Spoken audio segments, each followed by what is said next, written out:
आइल सवनवा गुरुजी दीन दरसनवा शिशियर रे हे शिशियर रे ए करेल शिव चर्चा शिशियर रे।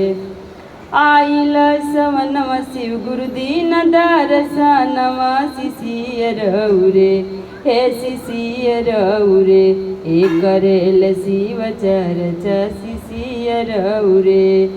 जाल वाले आईनी गुरुजी दूध वाले आईनी बड़ा नीक लागे गंगा जलवा चढ़वनी। जाल वाले आईनी गुरुजी दूध वाले आईनी बड़ा नीक लागे गंगा जलवा चढ़वनी।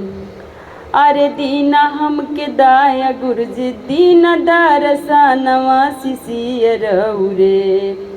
दीना हमके दाया गुरुजी दीन दरसनवा शिशियर रे ए करेल शिव चर्चा शिशियर रे ए करेल शिव चर्चा शिशियर रे। भोगिया चढ़वनी गुरु धतूरवा चढ़वनी बड़ा नीक लागे तो बेल पतिया ले आईनी। भोगिया चढ़वनी गुरुजी धतूरवा चढ़वनी बड़ा नीक लागे बेल पतिया चढ़वनी। आइल सवनवा गुरुजी आइल सवनवा गुरुजी दीन दरसनवा शिशियर रे हे शिशियर रे ए करेल शिव चर्चा शिशियर रे ए करेल शिव चर्चा शिशियर रे। पहिला में दाया मांगी दूसरा में चर्चा तीसरा में नम शिव करी पारनामवा तीसरा में नम शिव करी ले नमोनिया।